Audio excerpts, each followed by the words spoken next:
ini saya tengah berada di Rumah Pangan Lestari yang digagas langsung oleh anggota DPRD Kabupaten Lampung Tengah dari fraksi PKS. Kita akan melihat bagaimana komoditi perkebunan dan peternakan yang ada di sini. Sebagaimana kita ketahui, komoditi tersebut memiliki nilai ekonomis yang cukup tinggi. Bersama saya, Salwa Sakinah, inilah dia Dialog Spesial.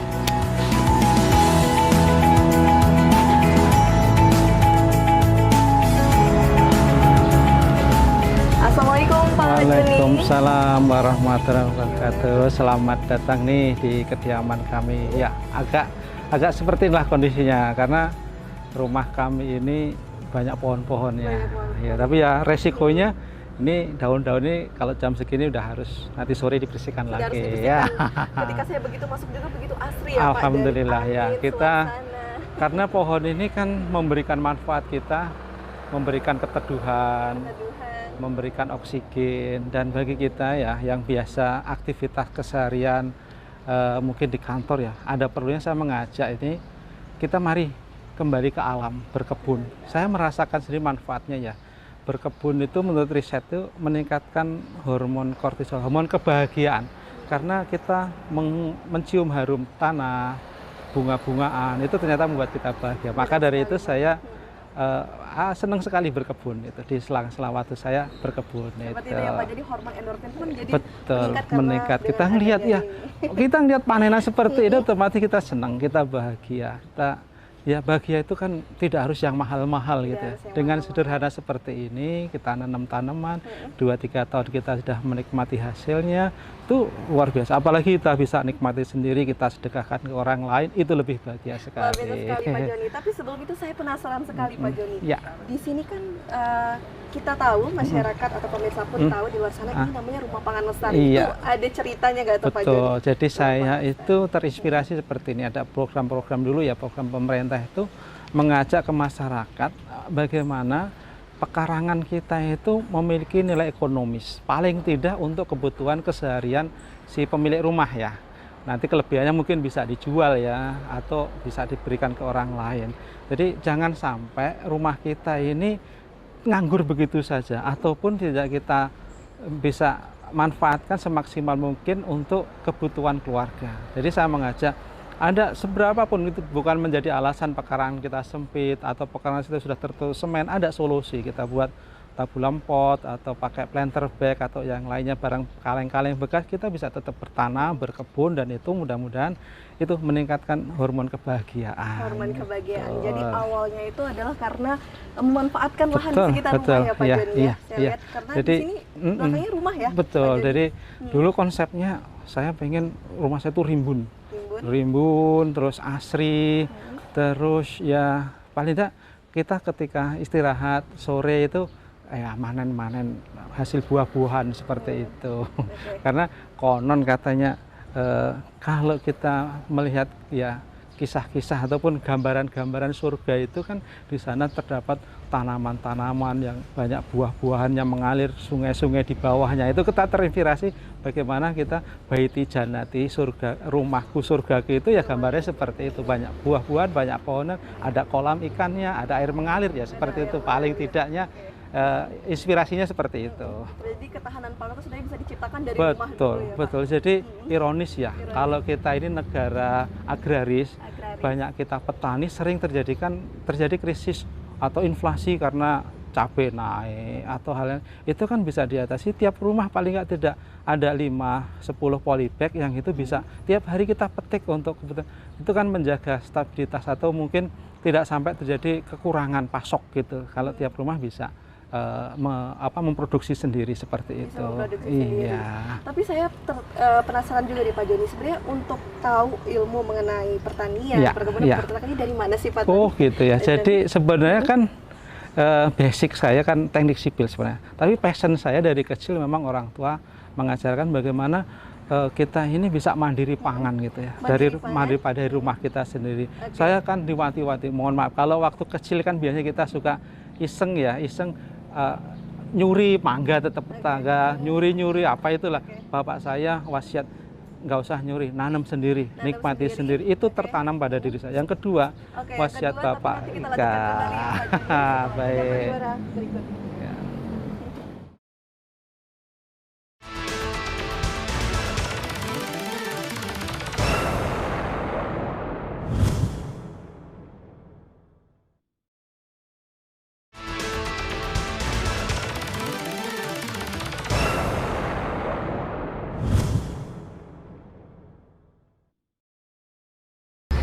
Pemirsa, Anda kembali menyaksikan Dialog Spesial.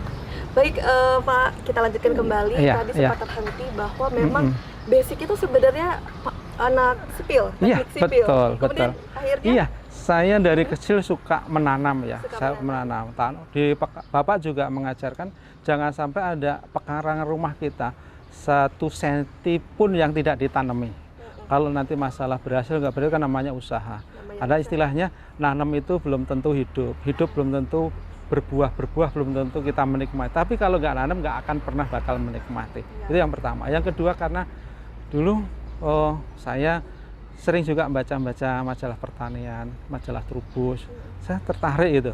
Terus kalau saya dulu pulang dari kampus, saya dulu kuliah di Metro, setiap saya ngelewat Pekalongan, yang jualan bibit itu saya nyicil beli buah bibit mangga, bibit jambu, buat bibit pohon rambutan. Itu saya lama-lama di sini lama-lama penuh gitu. Sudah saya kurangi.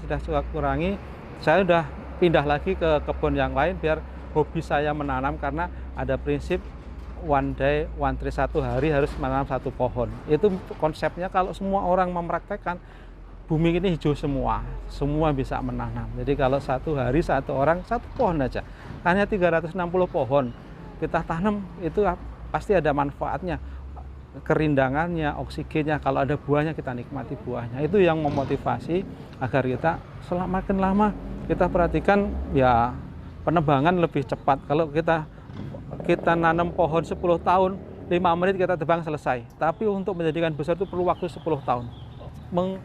Mematikannya hanya butuh waktu 5 menit. Tapi 5 tahun kita harus lama menunggunya itu. Maka dari itu warisan yang paling sangat bermanfaat ke generasi berikutnya adalah warisan emas hijau, yaitu pohon-pohonan itu. Kita harus banyak pohon-pohon ini, kita nggak ada, kita masih bisa mewariskan sesuatu yang bisa dinikmati generasi setelah kita. Itu kita motivasinya ke sana. Baik, luar biasa sekali Pak Jody, sedampak itu ya kalau kita mulai aware dengan hijau ini ya istilahnya. Dan rasa tertarik atau cinta terhadap lingkungan alam sekitar tuh dimulainya dari ayah dulu ya Pak Jody. Itu. Dan kemudian di Rumah Pangan Lestari ini sebenarnya ada apa aja sih?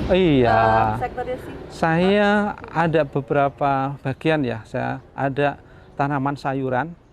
Ada pare, ada bumbu-bumbu juga ada tanaman buah, tanaman keras juga ada. Nanti kita bisa lihatkan ke belakang juga. Artinya kita ada siklus gitu. Artinya kita juga selain tanaman ada juga hewan-hewan yang itu akan memberikan pupuk organik untuk tanaman tersebut. Jadi berputar di situ. Dan kalau saya lihat ini di depan saya ini sudah ada pohon nangka. Pohon nangka. Ketika kita masuk sudah disambut dengan pohon nangka. Ini kenapa nih? Di awal ada pohon nangka. Apakah karena secara pertumbuhannya lebih mudah atau kenapa? Iya, saya kan pernah dengar cerita itu entah mitos atau ini. Saya pernah lihat saya ceritakan. Saya ikut nonton TV laptop si Unyil itu dulu. Katanya kalau pohon seperti nangka, terus pohon sukun, pohon cempeda, itu senangnya ditanam di depan rumah, katanya. Ini sukun itu ternyata saya praktekkan, saya tanam di ladang, dia nggak buah. Katanya pohon itu semakin interaksi dengan manusia, semakin banyak orang yang dalam tanda kutip memujinya, dia akan berbuah banyak. Betul. Pokat saya ini depan ini lebih lebat daripada yang di belakang. Dan ternyata pohon itu ya makhluk Allah yang dia sensitif juga kepada manusia. Ketika dia di sini, dia menghisap air bekas wudhu, dia diperdengarkan adzan Al-Qur'an, dia senang dan berbuah banyak. Saya pernah ngalaman rumah lama saya, rumah bapak saya dulu, ketika ditinggalkan menjadi rumah kosong, tanaman buah mati semua. Ternyata coba kita perhatikan, kalau ada pohon karsen ya, pohon seri kata orang itu, semakin sering dipanjat anak-anak, buahnya semakin banyak. Tapi kalau tanaman karsen itu sendirian mendiri di tengah ladang, dia nggak akan buah. Artinya apa? Pohon ini juga perlu kesentuhan, perlu kasih sayang, tidak melulu hanya pupuk. Ternyata kita datangi, kita rawat kecil-kecil, kita bersihkan, ada semutnya, pelan-pelan, itu juga akan memberikan imbal balik kepada kita sebagai perawatnya dengan memberikan buah yang banyak dan tidak berhenti sepanjang tahun. Polkat saya ini non-stop. Jadi ketika ada yang sudah panen, tumbuh lagi bunga, tumbuh lagi pentilnya, seperti rotasinya. Yang penting kasih sayang gitu loh. Kasih sayang. Kasih sayang. Coba pohon bonsai yang sering dirawat itu akan menghasilkan bentuk yang bagus. berbeda ya, Karena kita perkembangan. punya aura ya, gelombang kebaikan itu akan menyalur ke tumbuhan tersebut. Oke, menarik sekali. Iya. Jadi sebenarnya pohon ini mungkin kita sekarang bicara ini mendengarkan nih Ini pohonnya. bisa jadi, Bisa tambah lebat lagi bisa buahnya. jadi betul.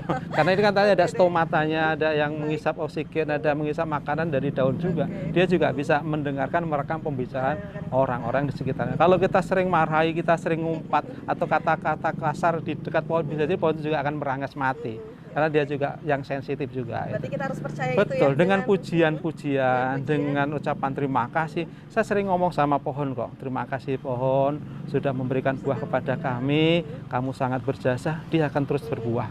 Kata ada orang kisah di kampung itu, dia nggak pakai pestisida, bernanam padi. Hanya sore pagi hari keliling pematang sawah itu keliling banyak sholawat.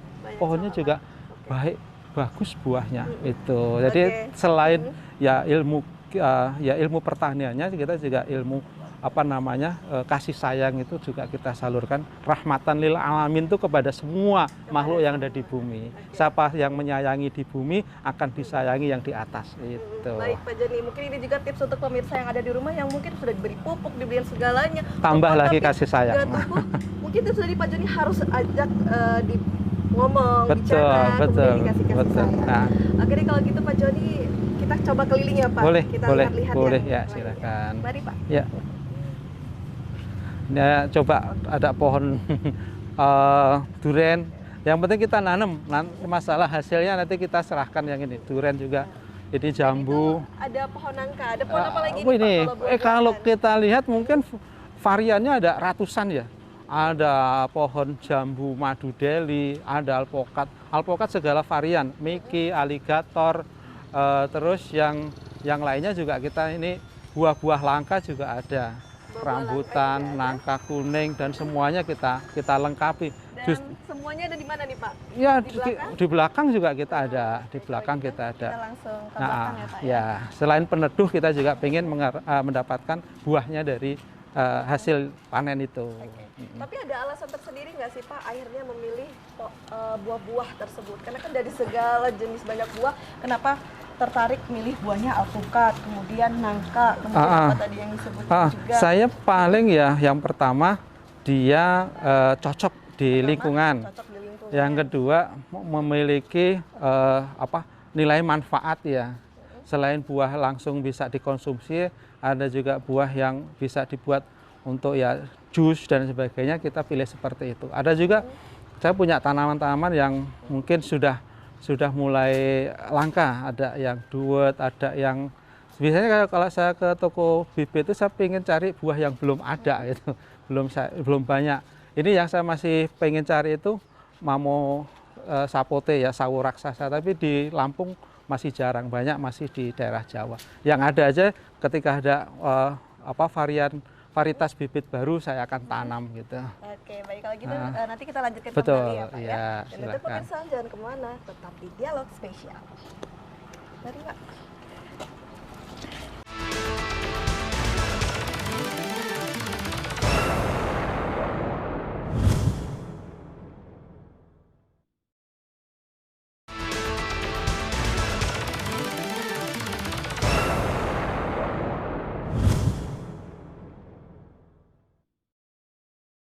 Tiga, dua, satu, oke.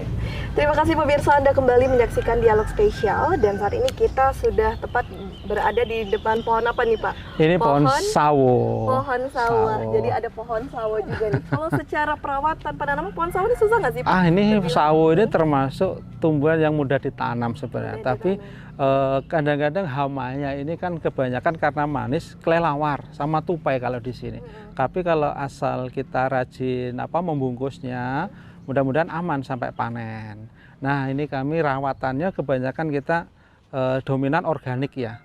Kita ada ini pupuk organik cair dari sisa perasan beras, sama kulit bawang merah, bawang putih. Ini untuk membantu percepatan pertumbuhan perakaran. Jadi termasuk juga pupuk-pupuk yang lain kita kadang-kadang saya juga membeli hasil kohe ya, kotoran hewan kambing di tetangga-tetangga saya tampung untuk saya fermentasi dulu, terus untuk saya pupukkan di pohon ini.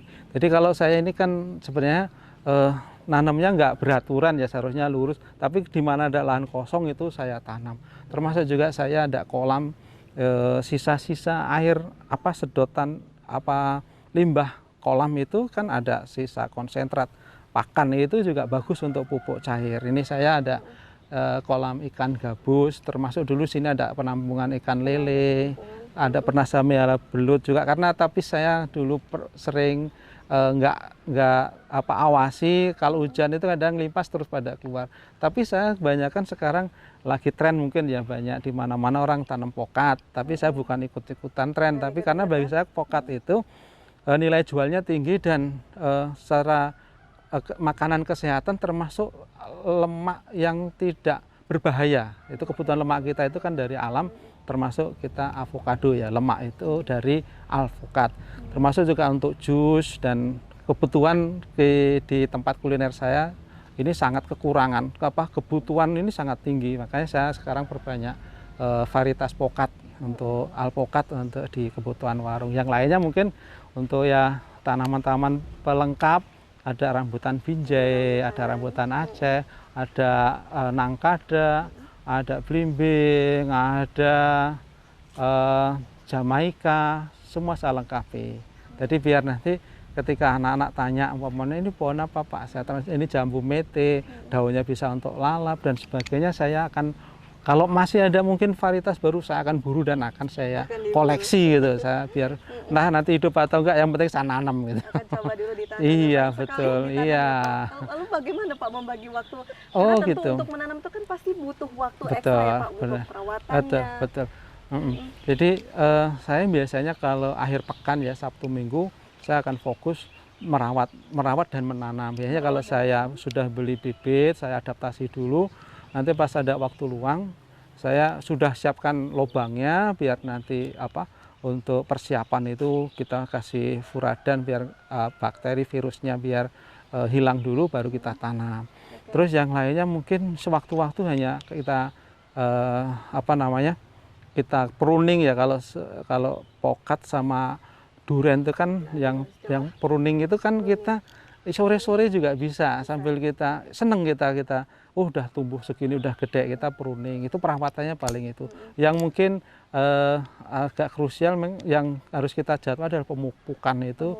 Apalagi kalau pas musim kemarau, kita juga harus rajin nyiram. Kita udah siapkan ini paralon ini sepanjang kebun saya ini sudah siap, keran-keran seperti ini kita siapkan. Jadi nanti kita nggak kesusahan ketika musim kemarau. Jangan sampai telat dalam penyiraman, karena ketika telat nanti sudah meranggas, daunnya rontok, justru akan mati. Memang untuk jadwal yang sudah ditetapkan itu berapa sebulan sekali atau berapa gitu sekali? Kita tentatif aja kalau ngikuti ya waktu luang saya ya. Yang kalau pemupukan memang kita jadwalkan.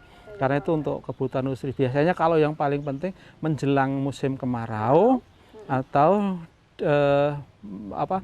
menjelang musim hujan, kita harus segera pupuk gitu, biar nanti tidak terlambat gitu. Oke, baik. Dan di sini Pak Joni pun full menggunakan pupuk organik ya Pak? Kita dominan organik, cuman untuk menambah kebutuhan nutrisi yang lain, unsur-unsur kimia, kita tetap beli pupuk kimia seperti NPK, boron. Itu ya untuk komposisinya tetap kita untuk membantu ketika unsur-unsur hara itu ada yang kurang di tanah yang kita punya, itu tetap ada kita kasih kimia juga, tapi dengan dosis tidak berlebihan. Tidak gitu. berlebihan, Iya. dan semua hal tersebut dilakukan oleh Pak Joni sendiri ya Pak, Iya. setelah kesibukan. Kadang-kadang ada juga yang bantu kalau yang agak berat ya. Kalau yang berat itu biasanya ketika nabur pupuk yang pupuk kandang atau lagi membersihkan rumput, itu saya minta bantu sama pekerja-pekerja yang ada di sini. Baik, karena ini hobi, jadi tidak merasa ini sebagai Betul, pekerjaan. tidak ya, menjadi Pak, ya? beban, tidak menjadi sesuatu yang memberatkan bagi saya. Oke, kalau gitu kita bisa lihat ke lokasi pupuk Boleh. Pak, biar bisa Ya. tahu nih mana pupuknya. Kalau ini saya kumpulkan, saya kolek ini pupuk organik cair, Pupuk organik sisa cair. perasan air beras ya masak, saya tampung, saya fermentasi, dicampur dengan kulit bawang merah, kulit bawang putih. Setelah nanti sudah jadi, baru saya ambil, saya siramkan di pokok bawah di pohon-pohon yang ada. Oke. Itu. Jadi sini ya Pak ya. Nah, pupuk sini. ada. Terus di belakang juga ada saya koleksi Ada apa? juga. Pupuk kandang, Oke. pupuk Nah, kandang. Pak, seperti kita ketahui kan bahwa untuk menentukan keberhasilan pohon yang kita Mm. tanam atau Mm. yang kita tanam ini, itu adalah pertama pemilihan bibit. Itu gimana kalau Ah. dari ada tipsnya nggak nih Pak untuk Iya. memilih bibit yang berkualitas? Biasanya saya milih bibit yang usianya sudah siap tanam ya. Mm-mm. Sudah siap tanam, bukan yang masih kecil banget karena risiko kematiannya tinggi. Kalau paling enggak kalau pokat itu tinggi 100 cm sampai 150 itu udah dengan batang pokok yang sudah besar, perakaran udah bagus, itu mudah-mudahan kita bisa garansi itu akan tumbuh. Tapi Mm. kalau kita memang mungkin budgetnya juga, karena yang besar itu otomatis pengaruh kepada harga ya. Kalau yang masih kecil-kecil asal dirawat dengan bagus, mudah-mudahan juga bisa tumbuh. Yang penting kita lihat bentuk percabangannya itu vigor ya bagus. Terus nanti bisa juga nanti kalau kita memang awam dalam masalah pemilihan, kita tanya pada penjual. Minta tolong dipilihkan nanti yang bagus, yang nanti cepat berbuah, tidak gampang kena penyakit dan sebagainya, itu bisa konsultasi ke penjual bibit ya, dikasih tahu dipilihkan yang bagus. Tapi kuncinya adalah pilih bibit yang tua ya. Iya, yang istilahnya sudah siap tanam lah. Kalau masih baru sambung tempel gitu, resikonya nanti ketika mungkin dibawa perjalanan atau mungkin di lahan ada gangguan angin, biasanya dia kalau belum kuat perekatannya belum jadi satu, biasanya dia akan lepas, yang tumbuh malah batang bawahnya bukan sambungan pucuknya. Itu yang jadi perhatian calon pembeli bibit seperti itu. Oke, itu dengan cara kalau kita membeli bibit ya Pak. Mm-mm. Tapi kan bibit juga bisa ya Pak diproduksi sendiri atau Iya, dibuat sendiri? iya. Sebenarnya kalau kita ada waktu dan kreatif ya, kita ngumpulkan sisa-sisa biji pokat dari warung-warung di tempat orang jualan jus, itu minta aja dikumpulkan, cari polybag, kasih media yang bagus, media tanam. Nanti kita minta ke tetangga yang sudah punya induk yang bagus, itu bisa untuk sambung pucuk. Oke. Selain kita bisa produksi sendiri, kita tahu ini jenis apa, sudah berbuah atau belum, kita yang penting punya keahlian untuk sambung pucuknya, itu bisa juga dilakukan sendiri. Kemudian ada tips lagi Tentang bibit ya. bibit? Kalau bisa bibit itu, Tapi nanti kita lanjutkan kembali ya Pak Joni setelah Ya. jeda pariwara berikut ini.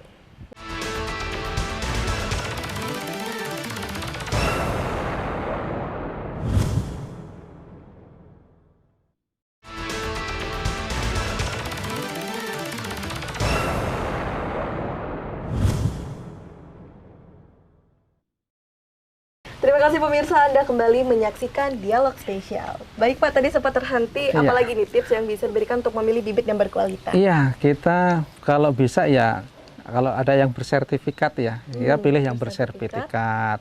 Terus yang selanjutnya tanya dulu ke penjualnya, apakah ini dari indukan yang pernah berbuah atau belum. Itu juga memastikan nanti setelah kita tanam itu cepat berbuah, paling enggak durasi 2-3 tahun bisa berbuah. Itu yang penting juga kita tanyakan ke jual. Nah, nanti kita contohkan yang di sini, yang punya saya yang masih usia 2-3 tahun udah berbuah. Di halaman belakang ini kan mix antara ternak sama buah-buahan juga. Sama Itu buah-buahan. nanti kita bisa lihat yang di Berarti luas belakang. sekali, Pak, ya, lahannya Ya, di sini. ini kita tanamannya tidak monokultur ya, kita campur ya.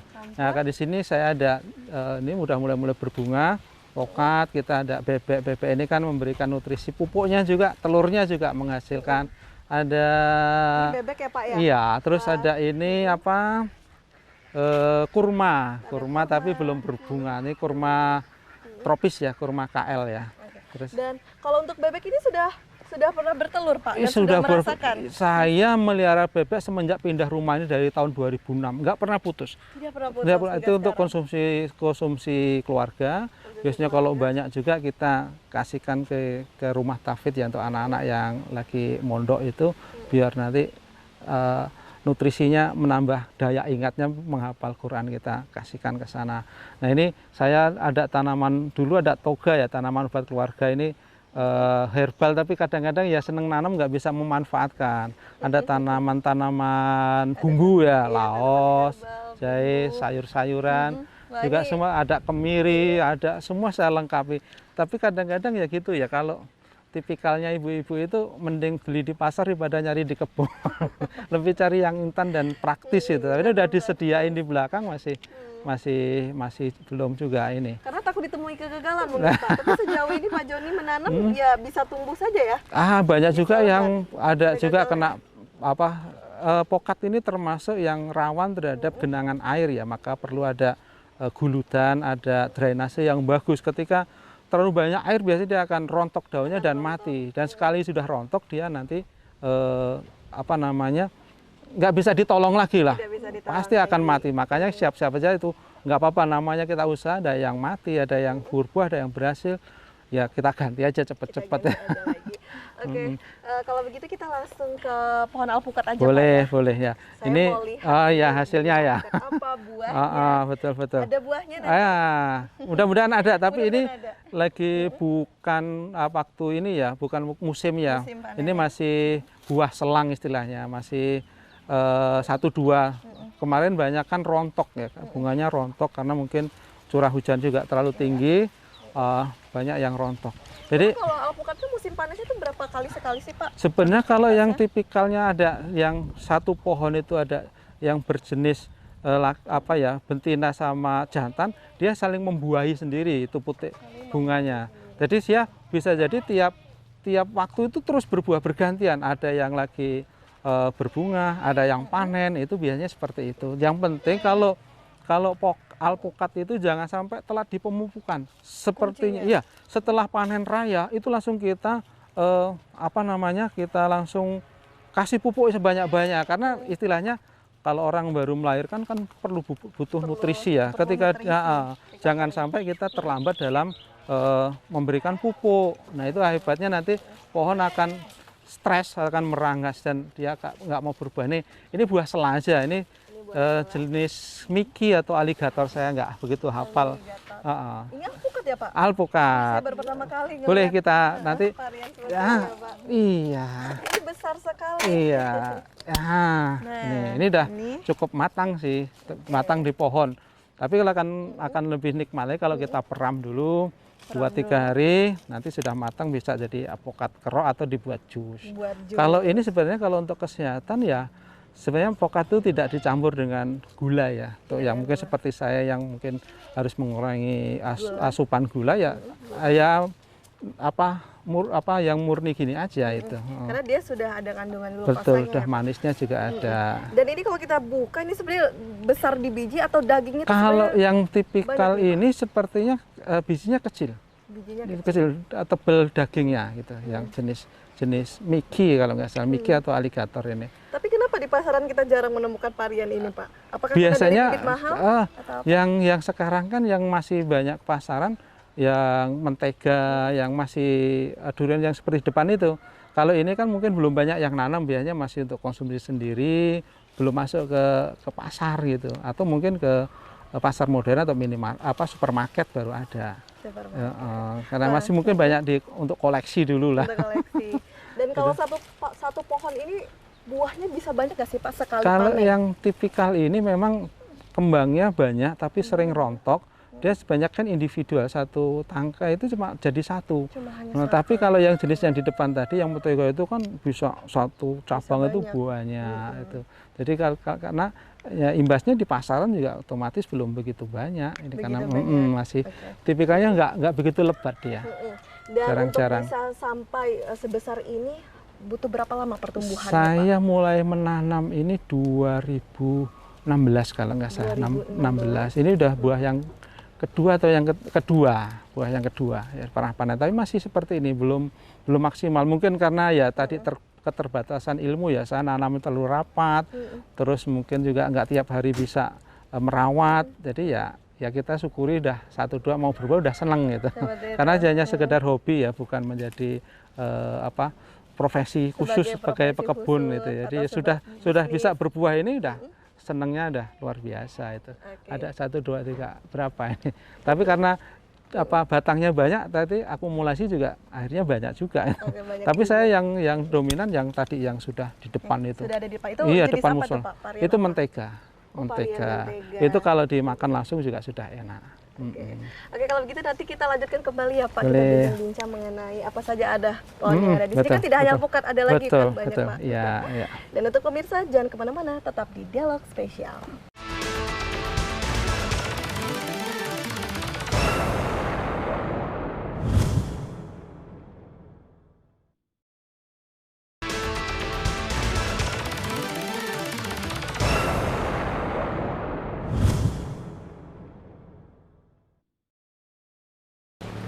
Terima kasih pemirsa, Anda kembali menyaksikan Dialog Spesial. Baik Pak, tadi kita sudah bincang banyak ya mengenai alpukat. Jenis apa ini Pak? Jenis Miki. Jenis Miki. Miki kalau nggak salah itu. Dan tidak hanya ini Pak ya, Ya. yang ada di Rumah Pangan Lestari ini. Selain buah-buahan, apalagi nih Pak yang bisa kita temukan? di sini? Iya, karena saya mengambil konsep ini keberlangsungan ya, atau saya ada berkelanjutan ya, pertanian berkelanjutan. Jadi saya mengusahakan kalau bisa, karena mungkin saat ini kita juga terkendala mungkin harga pupuk juga mahal ya, pupuk kimia itu. Saya melihara kambing sendiri, karena dari kotorannya kita bisa fermentasi dan kita jadikan pupuk organik untuk pohon-pohon yang ada sekitar sini. Selain Ini itu ada kambing ya Pak? ada, Langsung saya ke lokasi ya, Pak? boleh ini tapi saya agak bisa kurang saya ini ya. Taruh mana? Ini ada kambing aja, bisa ke bisa ini. saya taruh di mana Pak? Jadi ya selain kambing, saya juga melihara ayam kampung ya, ayam kampung, ada bebek, terus perikanan juga iya. Oke. Karena kalau ini kambing ini saya hanya memanfaatkan daun-daunan yang ada di sekitar pekarangan rumah saya. Jadi Jadi sejenis, makan ini tidak susah ya Pak? tidak susah sebenarnya kalau kita melihara kambing itu cukup menjadi kerjaan sambilan ya, karena simple banget melihara kambing Sekali itu. cukup? Cukup kita ya daun-daun dari sekitar rumah kita. Seperti kita waktu pruning ya, pruning pohon pokat itu kambing juga mau. Ketika kita mengurangi dahan-dahan pohon nangka, kambing juga mau. Itu sebenarnya nggak sulit. Sebenarnya menjadi, selain kita nanti akan mendapatkan nilai tambah dagingnya, harga jualnya, kita tiap hari dapat gratis pupuk gitu loh. Yang nggak harus kita beli. Dari urinnya juga, dari ini juga kita bisa. Termasuk ayam. Ayam ini nggak usah kita kasih pakan, dia cari sendiri liar, ini cukup dia bisa dia mengeram sendiri, menetas sendiri, dari 2 ekor jadi 4 jadi 8 dan seterusnya. Jadi idealnya setiap rumah itu ya paling nggak ada melihara ayam untuk kebutuhan nutrisi keluarga, protein keluarga, itu melihara ayam itu. Tapi untuk kambing ayam ini sebenarnya riskan nggak sih Pak dengan ada penyakit? Ya. Kalau kambing ini yang penting kata orang yang biasa melihara ya, para peternak itu jangan sampai telat makan ya, biar nggak masuk angin. Terus daun-daun kalau yang dia getahnya banyak harus dikeringkan dulu, diangin-anginkan dulu atau dijemur dulu biar dia nggak gampang masuk angin. Ya selain itu jangan telat dikasih minum juga. Itu hanya itu kuncinya. Kalau ya. semua itu sudah terkondisikan, insya Allah nggak kena penyakit ya Pak ya? Nggak kena penyakit, tapi ya tetap kita antisipasi juga. Saya juga ada obat-obatan untuk suntik itu saya sediakan juga. Kalau terkena penyakit. Dan tempat di belakang kita ini ada berapa banyak Pak kambing? Ini hanya sambilan ya, 6 ekor aja ini, Ada 6 ekor aja. Lalu untuk ayamnya? Ayamnya cukup banyak kalau saya, karena ya, saya banyak dari limbah domestik ya, sisa-sisa makan dari rumah ataupun dari rumah makan itu saya ambil ya, untuk makan alami ayam-ayam saya. Dan untuk kandang ayam gimana Pak nih Pak? Dia di situ. Nah, ya, tapi masih berantakan juga. Mari Pak. Cuman mohon maaf. Hama kalau di sini biasanya kalau masih ayam-ayam kecil itu, kalau nggak tikus itu tupai. Ya, Pak? Termasuk telur-telurnya itu juga tupai, kadang-kadang mau ngambil makan itu. Terus yang lainnya sering-sering itu kalau di kampung kalau ada yang kena satu itu kadang-kadang nular itu penyakit tetelo atau apa, itu sering sakit. Tapi intinya kalau kita pagar rapat seperti ini, ayam nggak main ke bergabung ayam tetangga yang sakit, biasanya kita lebih aman. Dan saya jarang sekali kena penyakit.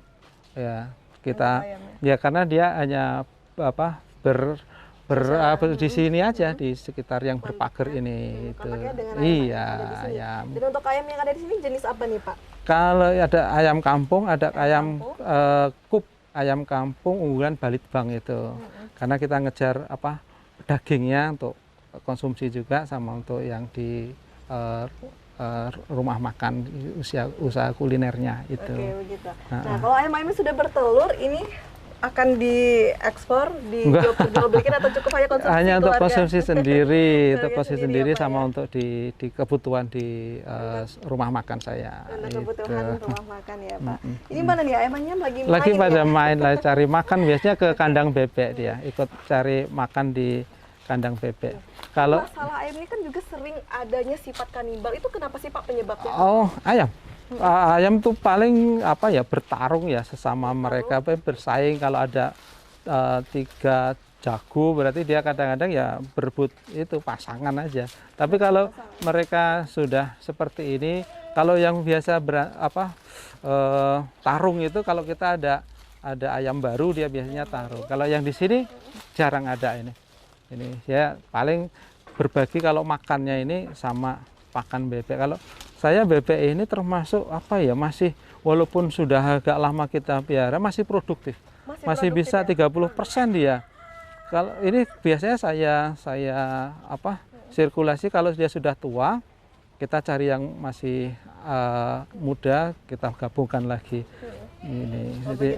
Jadi kalau bebek itu kan biasa cari makannya itu di tanah-tanah itu. Artinya pekarangan saya itu nggak perlu pakai herbisida untuk nyemprot rumput. Dia sudah untuk makanan hijauan bebek dan ayam.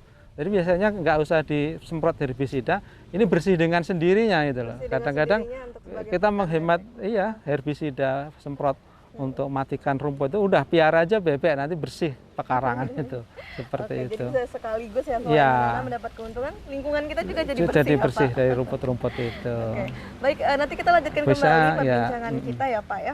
Dan untuk pemirsa jangan kemana-mana, tetap di Dialog Spesial.